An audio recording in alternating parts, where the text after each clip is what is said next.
Hello friends, मैं अमित आपका स्वागत करता हूं आपके अपने चैनल ज्ञान कैफे में।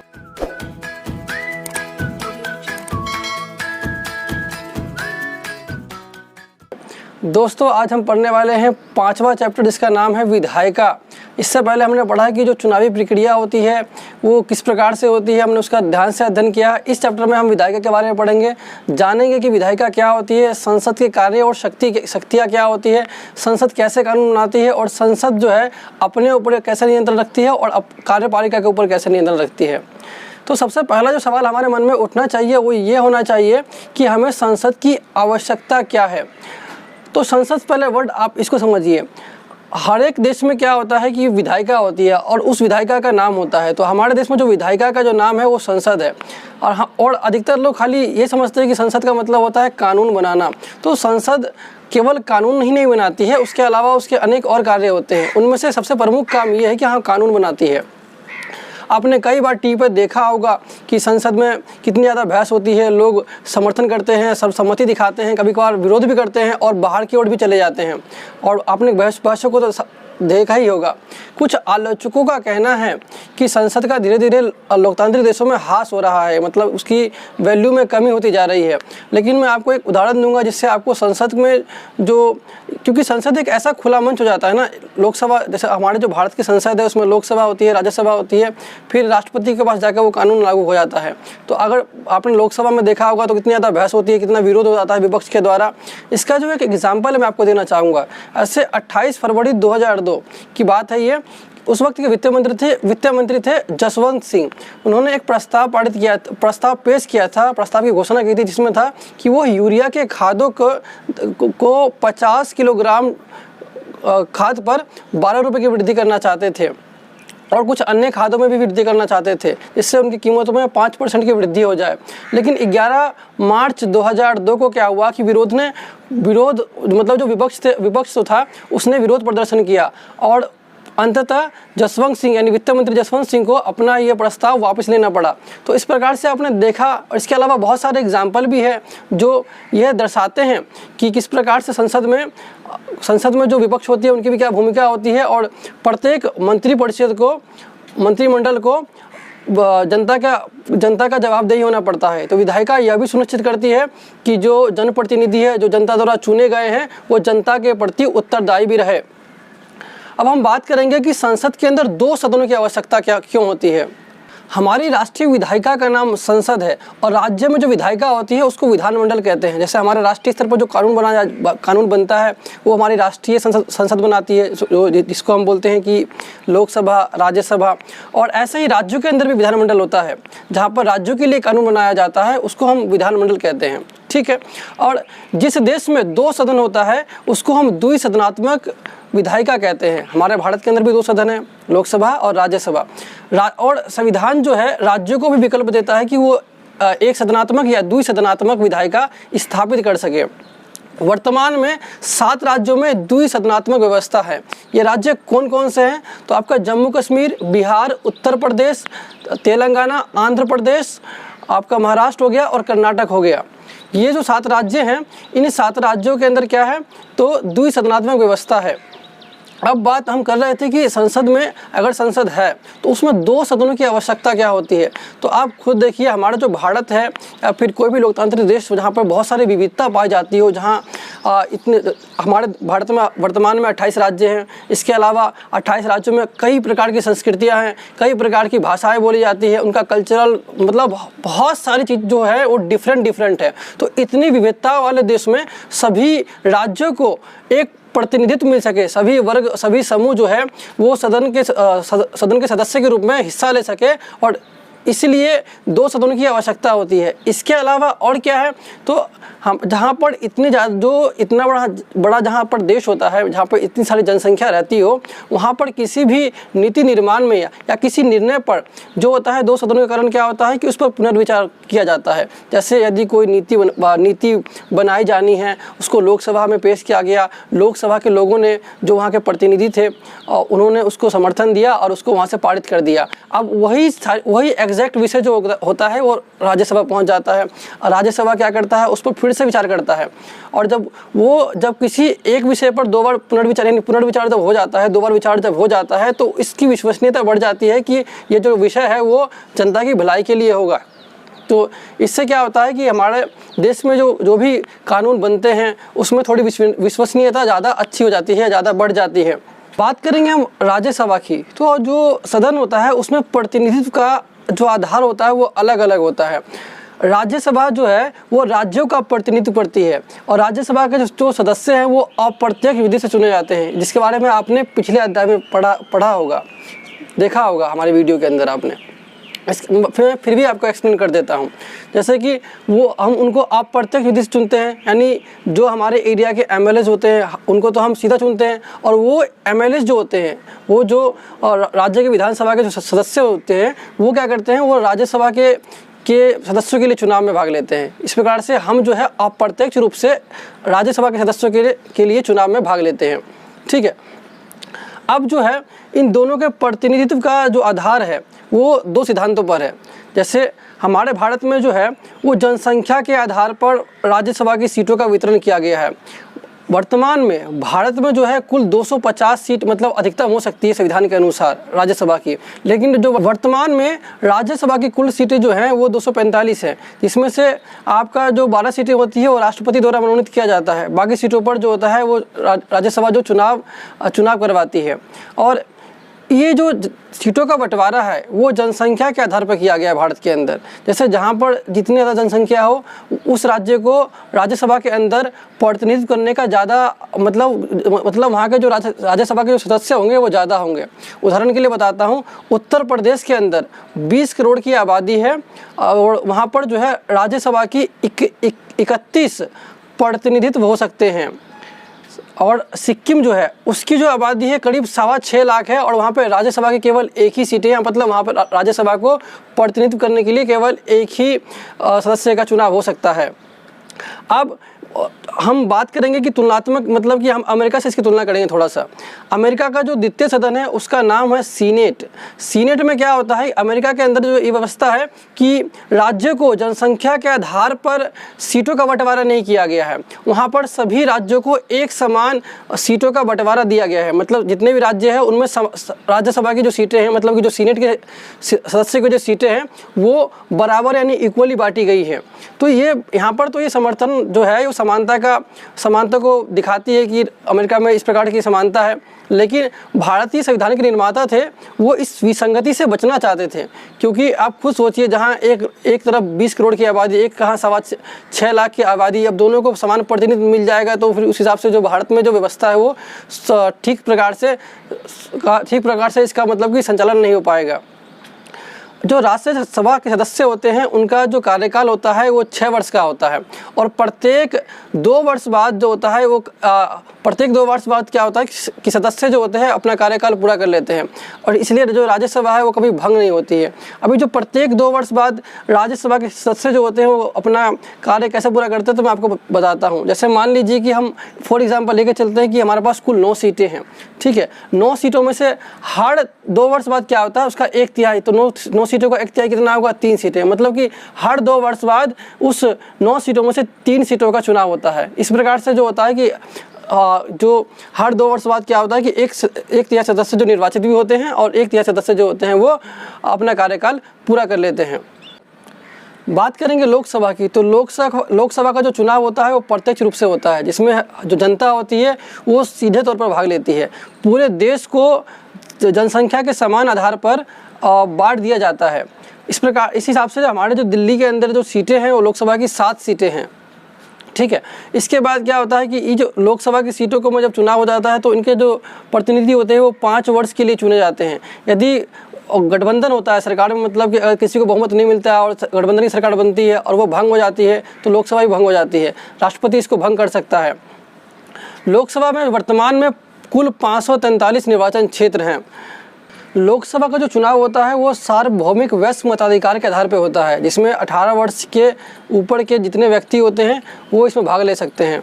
और हमने जैसे देखा कि अभी जो लोकसभा की वर्तमान सीटें हैं वो 543 है और ये 543 सीटें 1971 से अभी तक चली आ रही हैं। अब हम बात करने वाले हैं कि संसद क्या कार्य करती है और संसद के कार्यों को हम सूचीबद्ध करेंगे और यह भी जानेंगे कि जो संसद के 2 सदन है, लोकसभा, राज्यसभा, उन दोनों सदनों के कार्य क्या एक समान है, क्या उनके कार्य में दोनों में भिन्नता पाई जाती है। अब हम बात करने वाले हैं संसद के कार्यों की और संसद के कार्यों को हम सूचीबद्ध करेंगे। पहला का जो काम है इसका वह है विधायी कामकाज। संसद जो है पूरे देश या देश के किसी भाग के लिए कानून बनाती है और संसद जो है इस कानून को, इस विधेयक को स्वीकृति देने का काम मात्र करती है। विधेयक को तैयार करने का जो काम होता है वो मंत्री के निर्देशन में नौकरशाही करता है, यानी जो मंत्री के डायरेक्शन के अंदर मतलब जो वो नौकरशाही होते हैं, जैसे IAS लेवल के जो अधिकारी होते हैं वो इसको तैयार करते हैं। उसके बाद इस विधेयक का उद्देश्य और इसको कब संसद में पेश करना है यह मंत्रिमंडल तय करता है और मंत्रिमंडल की बिना स्वीकृति के इसको संसद में पेश नहीं किया जा सकता। जो संसद के निजी सदस्य होते हैं वो भी अपने विधेयक को पेश कर सकते हैं, लेकिन उनका मंत्रिमंडल का समर्थन होना उसमें बहुत ज़रूरी है। संसद का जो दूसरा काम है वो कार्यपालिका पर नियंत्रण और उसके उत्तरदायित्व को सुनिश्चित करना। संसद का सबसे महत्वपूर्ण काम है कि वो कार्यपालिका को उसके अधिकार क्षेत्र में सीमित रखे तथा उसको जनता के प्रति, जिन्होंने उसको चुना है, उसके प्रति उत्तरदायी बनाए। इसके बारे में हम विस्तार से अभी पढ़ेंगे। इसका जो तीसरा काम है वो है वित्तीय कार्य। सरकार को बहुत से काम करने पड़ते हैं, उसके लिए उसे पैसों की आवश्यकता भी होती है। तो ये धन जो होता है, ये जो पैसा होता है वो कहाँ से आता है? तो कर वसूली के माध्यम से जो सरकार होती है अपने संसाधनों को बढ़ाती है। संसद जो है वो सरकार के धन प्रयोग पर नियंत्रण करती है। यदि भारत सरकार को कोई नए कर का प्रस्ताव लाना होता है तो उससे संसद की स्वीकृति लेनी पड़ती है। संसद जो है वो सरकार के धन का जो सरकार खर्च करती है उसका हिसाब और आय का विवरण भी मांगती है, उसको दिखाना होता है। और संसद ये भी सुनिश्चित करती है कि सरकार जो है वो ज़्यादा खर्च न करे और ना ही गलत खर्च करे, और ये सब वो बजट के माध्यम से करती है। संसद का जो तीसरा कार्य है वो है प्रतिनिधित्व। संसद देश के विभिन्न क्षेत्रीय, सामाजिक, आर्थिक और राजनीतिक तथा इन सभी अलग अलग विचारों का प्रतिनिधित्व करती है। अगला जो है वो है बहस का मंच। संसद जो है वाद विवाद का देश में सर्वोच्च मंच है। यहाँ पर इसके विचार विमर्श की शक्ति के पर कोई अंकुश नहीं लगा हुआ है। यहाँ के सभी सदस्यों को निर्भीक होकर बोलने का, यानी बिना डरे बोलने का अधिकार है, और ये हमारे संविधान की एक बहुत बड़ी विशेषता है। अगला जो कार्य है वो है संवैधानिक कार्य, संवैधानिक शक्तियाँ। संविधान में संशोधन की शक्ति जो है वो दोनों सदनों को एक समान रूप से प्राप्त है। मतलब उसकी इन दोनों सदनों की जो है, यानी लोकसभा और राज्यसभा की जो संवैधानिक शक्ति है वो एक समान है।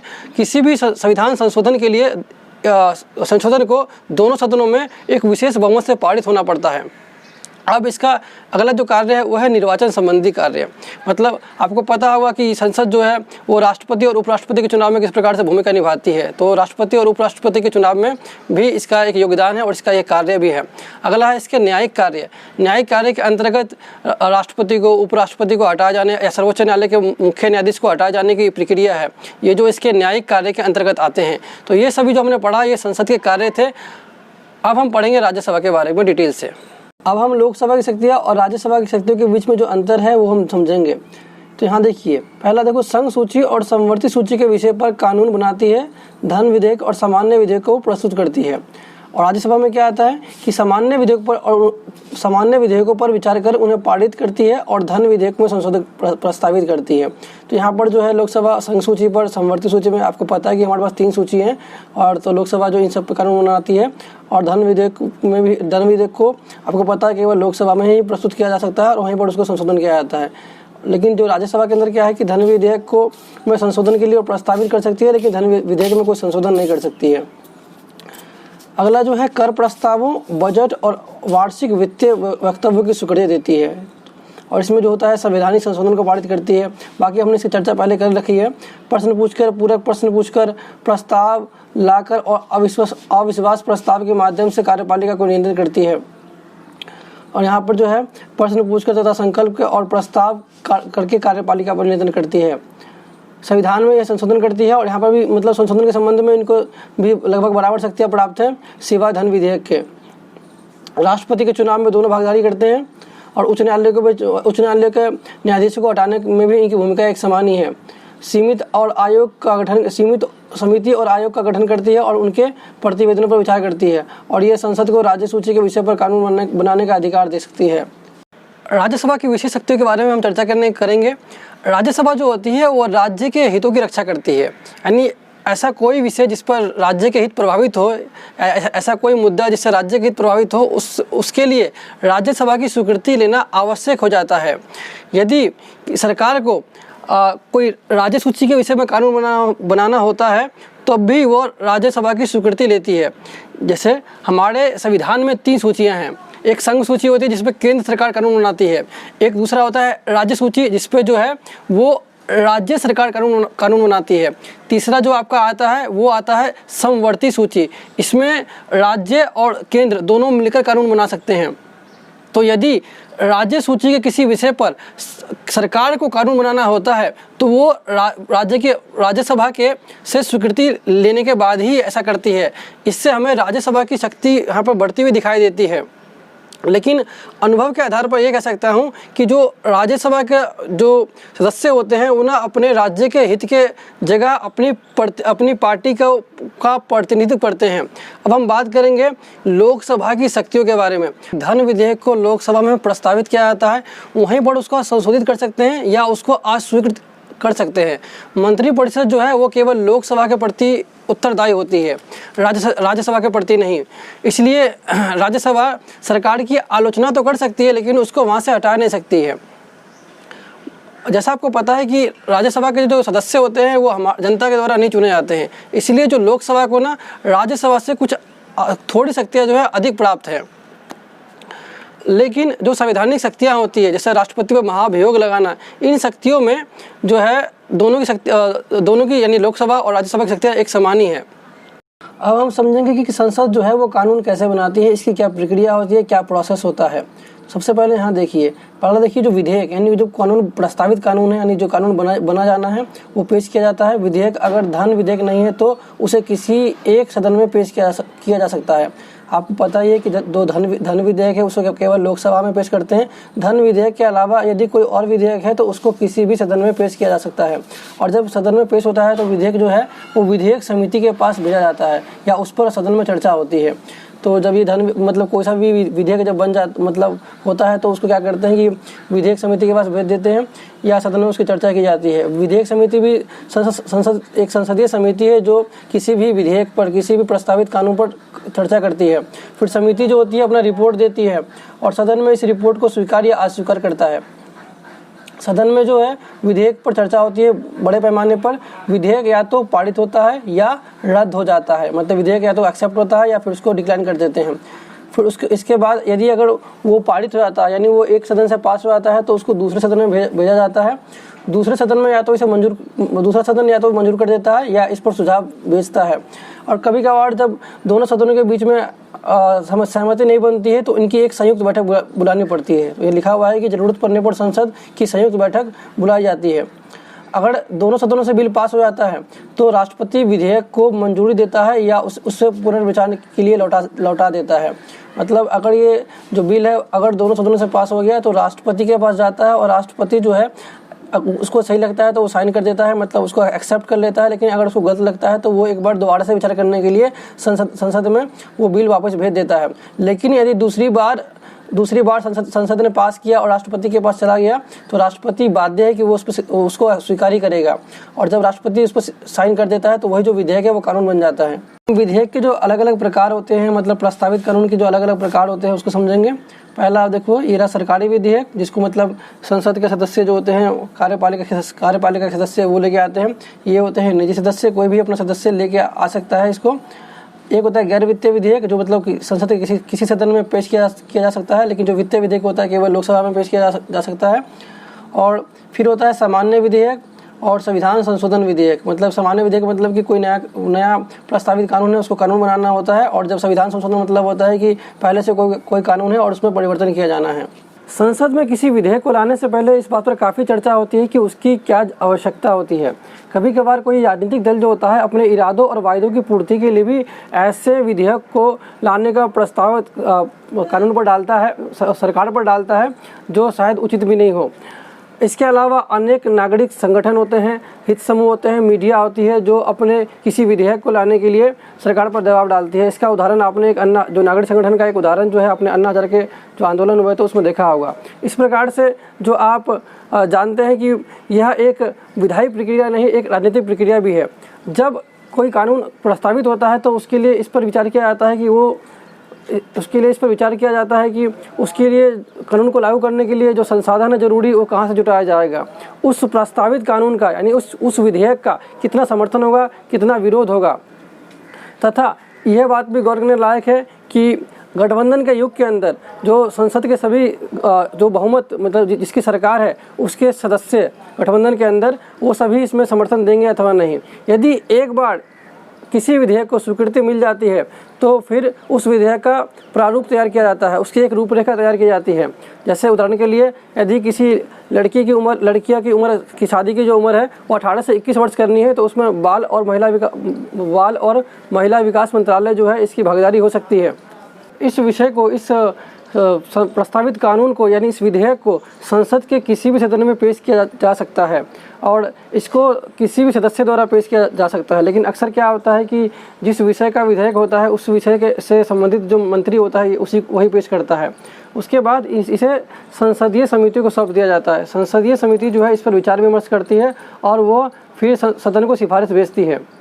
संसदीय समितियों में जो होता है वो संसदीय दलों का प्रतिनिधित्व होता है, इसलिए इसको लघु विधायिका भी कहा जाता है। यहाँ पर जो होता है प्रस्तावित कानून यानी विधेयकों पर जो होती है विचार विमर्श होता है। केवल धन विधेयक को ही लोकसभा में पेश किया जा सकता है और जो सामान्य विधेयक होता है उसको किसी भी सभा में पेश किया जा सकता है।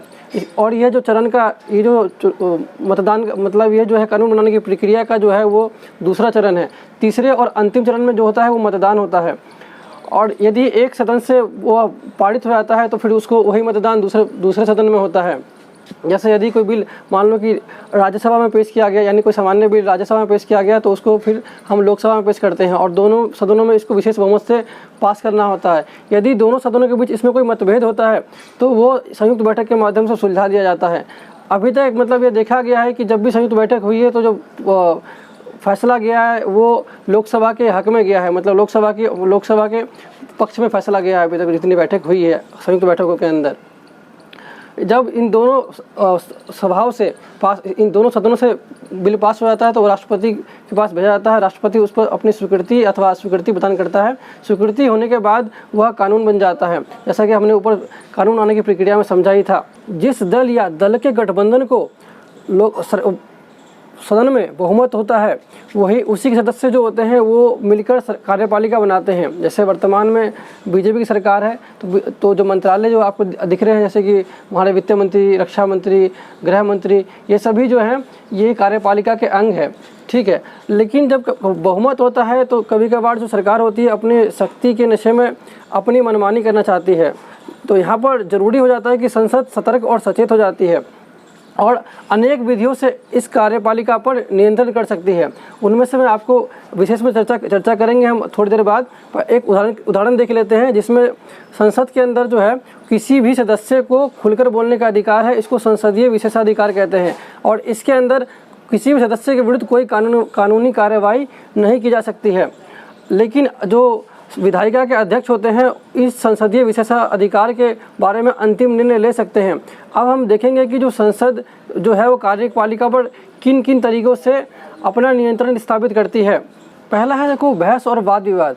जब संसद में कार्यपालिका कोई नीति को लाती है, किसी नीति के बारे में चर्चा करती है तो क्या होता है कि वहाँ पर संसद के सभी सदस्यों को उस पर बहस और वाद विवाद करने का अवसर मिल जाता है और वहाँ पर विरोध जताने का भी अवसर मिल जाता है। फिर आपका आता है प्रश्नकाल। जब संसद का अधिवेशन होता है तब ये प्रतिदिन होता है प्रश्नकाल। प्रश्नकाल में सभी विधायकों की बहुत अधिक उपस्थिति पा जाती है। इसमें जो सत्तारूढ़ दल होता है, जैसे वर्तमान में सत्तारूढ़ दल बीजेपी है, तो जो विपक्षी पार्टियां हैं वो सरकार से प्रश्न पूछ सकती है और ये जो प्रश्न होते हैं जैसे अनाज में वृद्धि हो जाती है, जैसे पेट्रोल के दाम में वृद्धि हो गई या कमज़ोर वर्गों के प्रति अत्याचार या क्राइमों का बढ़ना, इन सारी बातों पर इसके अलावा अनेक विषय हैं और उन सभी विषयों पर सरकार को घेरा जाता है, सरकार की आलोचना की जाती है। और इन सारी बातों को कभी कभार कहने के लिए जो सदस्य होते हैं संसद के, वो लोकसभा के स्पीकर के पास पहुंच जाते हैं, मतलब संसद के जो अध्यक्ष होते हैं उसके पास पहुंच जाते हैं। बहुत ज़्यादा तीखे यहाँ पर बयान दिए जाते हैं और इसी के अंदर सबसे ज़्यादा उपस्थिति पाई जाती है संसद के सदस्यों की, क्योंकि यहाँ पर सरकार से प्रश्न पूछा जाता है, उनसे सूचनाएं प्राप्त करने का अवसर सबको मिल जाता है आपके। और इसके बाद जो आपका आता है वो आता है शून्यकाल। शून्यकाल में क्या होता है कि जो सदस्य होते हैं वो प्रश्न पूछ सकते हैं, लेकिन जो सत्तारूढ़ दल है यानी जो कार्यपालिका है वो उन सदस्यों के प्रश्नों का जवाब देने के लिए उत्तरदार नहीं है। प्रश्नकाल के अंदर कभी कभार ये भी देखने को मिल जाता है कि जो संसदीय सदस्य होते हैं वो अपना विरोध जताने के लिए संसद से बाहर चले जाते हैं या कुछ ऐसी एक्टिविटी करते हैं जो मतलब कि ठीक नहीं है। अब है कानून की स्वीकृति अथवा अस्वीकृति। कानूनों को मंजूरी या नामंजूर करने का जो अधिकार है वो संसद के पास होता है और संसद इसी अधिकार के माध्यम से जो कार्यपालिका पर नियंत्रण रखती है। लेकिन जिस सरकार के पास बहुमत होता है उसके लिए काम कठिन नहीं है, लेकिन ऐसा मान के भी नहीं चला जा सकता है कि स्वीकृति मिल ही जाएगी।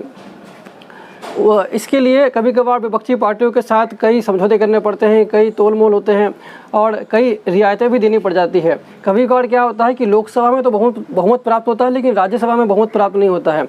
ऐसे 1977 के जनता पार्टी और 2000 के में राजग के साथ सरकार के बीच में मतलब ऐसा हुआ था। कभी कभार जैसे हमने देखा कि कभी लोकसभा में बहुमत होता है लेकिन राज्यसभा में नहीं होता है, तो ऐसे उदाहरण भी हमारे पास है। ऐसे लोक विधेयक कानून, आतंकवाद निरोधक कानून, मतलब इन सभी को राज्यसभा द्वारा अस्वीकार कर दिया गया था। जैसा कि हम जानते हैं कि सरकार के कार्यक्रम को लागू करने के लिए जो वित्तीय संसाधन की व्यवस्था बजट के माध्यम से होती है और यह सरकार का संवैधानिक जिम्मेदारी है कि वो संसद के समक्ष अपना बजट पेश करे और इस मतलब कि जो संसद के समय अपना आय और व्यय का जो सोर्स है और जितना इनकम है या जितना एक्सपेंडिचर है उस सबका ब्यौरा संसद के सामने रखे। इससे क्या होता है, जो विधायिका होती है यानी जो संसद होता है हमारे भारत में, वो कार्यपालिका पर नियंत्रण रख सकती है, कार्यपालिका के खजाने पर नियंत्रण रख सकती है। जब सरकार धन की मांग करती है तो संसद के अंदर इसकी चर्चा भी की जाती है। सरकार से धन की मांग के कारणों पर चर्चा की जाती है। यदि लगता है संसद को कि जो मांगने का कारण या फिर जो धन है उसका गलत इस्तेमाल किया गया है, तो उसके लिए जो भारत के नियंत्रक महालेखा परीक्षक और लोक लेखा समिति आयोग के आधार पर उन पर जाँच भी करवा सकती है। इस प्रकार से जो है संसद यानी विधायिका जो है वो कार्यपालिका पर नियंत्रण रखती है। अगला हमारा है अविश्वास प्रस्ताव। संसद द्वारा कार्यपालिका को नियंत्रण करने का ये सबसे सशक्त हथियार है। जब सरकार बहुमत में होती है, मतलब जिसके पास पूर्ण बहुमत होता है किसी पार्टी के पास, तब वहाँ पर ये अविश्वास प्रस्ताव का जो कॉन्सेप्ट है, जो विषय है, वो काल्पनिक लगता है, वास्तविक कम लगता है। ठीक है, क्योंकि यहाँ पर मतलब अविश्वास प्रस्ताव ठीक प्रकार से लागू नहीं हो सकता है, क्योंकि अगर एक ही पार्टी के पास पूर्ण बहुमत होता है तो वहाँ पर अविश्वास प्रस्ताव कैसे लागू कर देंगे, ठीक प्रकार से हो नहीं पाएगा, क्योंकि सभी सदस्य जो होंगे वो इसमें पार्टिसिपेट नहीं कर पाएंगे। और क्योंकि जो बहुमत की सरकार के अंदर क्या होता है, जैसे कि मान लो कि बीजेपी सरकार अभी जो है उसमें 303 सीटें उसके पास है, तो कम से कम उसको एक मतलब अविश्वास प्रस्ताव लाने के लिए बहुमत से हटना पड़ेगा। और जब एक ही पार्टी सदस्य सभी होंगे तो वो अपनी ही पार्टी से समर्थन कैसे छीन लेंगे। तो यहाँ पर जो है अविश्वास प्रस्ताव एकदम निष्क्रिय दिखाई देता है। लेकिन हमने देखा है कि 1989 के बाद 1989 के बाद क्या हुआ कि गठबंधन की सरकारें बनी और यहाँ पर क्या हुआ कि जब कोई सरकार अपने सहयोगी गठबंधन के दलों को अपने साथ जुड़े रखने में असमर्थ होती है, तो वहाँ पर यह अविश्वास प्रस्ताव लागू हो जाता है और सरकार को उसी वक्त त्याग देना पड़ सकता है। तो ये सभी जो तरीके थे, इन सभी तरीक़ों से जो होती है संसद जो है वो कार्यपालिका को नियंत्रित कर सकती है तथा उस पर अपने प्रभाव बना के रख सकती है। लेकिन इन सब के लिए ज़रूरी क्या है कि जो संसद के सभी सदस्य हैं वो बहस में रुचि लें और सदन में अपना पर्याप्त समय दें और अपना जो प्रभावशाली व्यक्तित्व जो है उसमें अपना दिखाएं। पिछले 2 दशकों में देखा गया है कि संसद में जो समय देने का जो रेशियो है वो घटता ही जा रहा है, मतलब कम होता जा रहा है। अब हम बात करेंगे संसदीय समिति के कार्य। संसदीय समिति केवल कानून बनाने की प्रक्रिया में ही हेल्पफुल नहीं होती है, इसके अलावा वो संसद के दैनिक कार्यों के अंदर भी काफ़ी महत्वपूर्ण भूमिका निभाती है। जैसे वो किसी मंत्रालय द्वारा मांगी गई अनुदान, उनके खर्चे, भ्रष्टाचार, इन सभी की जांच व पड़ताल करती है। 1983 से अभी तक हमारे भारत में 20 स्थायी संसदीय समितियां हैं जो इन सभी मामलों पर जांच करती है और इन सभी की देखरेख भी करती है। हमारे भारत के अंदर संयुक्त संसदीय समिति की भी संकल्पना है, जिसके अंतर्गत यदि जब 2 सदनों में किसी कानून पर चर्चा की जाती है, कोई वाद विवाद होता है तो उसको सुलझा लिया जाता है। व्यवहारिक रूप से संसदीय समिति का जो मतलब हमें असर दिखाई नहीं देता है, क्योंकि आपको पता है कि जो कानून बनाने की प्रक्रिया है वो संसद द्वारा हो जाती है, संसद के दोनों सदनों में की जाती है। लेकिन जब भी संसदीय समिति किसी भी कानून पर विचार करती है तो उस कानून पर का जो भी मतलब परिणाम होता है या जो भी वो ब्यौरा देते हैं, उसको शायद ही कभी सदन जो होता है, हमारा संसद जो होता है, उसको नामंजूर करता है। अब हम देखेंगे कि संसद जो है वो किस प्रकार से खुद को नियंत्रित करती है। संसद में देखा होगा कि बहस वगैरह होती है। बहस के माध्यम से ही किसी कानून संसद का ठीक प्रकार से मतलब किसी कानून पर संचालन किया जाता है। लेकिन और हमने ये भी देखा होगा, यदि आपने टीवी में देखा होगा तो संसद में कई लोग मतलब अनेक गतिविधियाँ करते हैं विरोध जताने का। लेकिन संविधान ने संसद की जो बैठक हो उसको ठीक तरीके से चले, इसके लिए भी प्रावधान किया गया है और इसके संबंध में अंतिम लेने का जो अधिकार होता है वो सदन के अध्यक्ष को होता है। इसके अलावा आपके पास दूसरा विकल्प ये होता है मतलब कि संसद खुद पर कैसे और नियंत्रण करती है, तो एक दूसरा है दल बदल। आपने सुना ही होगा। दल बदल में क्या होता है कि यदि कोई भी नेता या कोई भी व्यक्ति अपने किसी एक पार्टी से चुना जाता है और उस पार्टी का सदस्य बन जाता है, तब वो चाहता है कि अपनी पार्टी को छोड़कर कहीं और मतलब किसी और पार्टी में शामिल हो जाए, तो तब क्या स्थिति मतलब उसको कैसे सॉल्व करें। तो इसमें यह होता है कि 52वां संशोधन हुआ 1985 के अंतर्गत, जिसके अंदर मतलब यह निर्णय लिया गया कि जो दल बदल होगा इतनी आसानी से नहीं किया जा सकेगा। उसके बाद दोबारा से 91वें संशोधन हुआ और इसके अंतर्गत क्या किया गया कि दल बदल के लिए जो सदन का अध्यक्ष होता है उसकी स्वीकृति या उसका मतलब उसके पास इसका निर्णय छोड़ दिया जाता है। लेकिन यदि कोई नेता दल बदल करता है तो वो सदन के सदस्यता का पद त्याग देता है और उसको किसी और मंत्री परिषद के लिए अयोग्य घोषित कर दिया जाता है। मतलब वो और किसी मंत्री परिषद पर नहीं चुना जा सकता। लेकिन विगत 20 वर्षों में देखा गया है कि जो दल बदल निरोधक कानून है ये सफल नहीं हो पाया है। और यहाँ पर जो हमारा चैप्टर ख़त्म हो जाता है। अब हम मिलेंगे आपसे अगले चैप्टर में। यदि आपको वीडियो पसंद आई हो तो लाइक कीजिए, सब्सक्राइब कीजिए और बने रहिए हमारे साथ।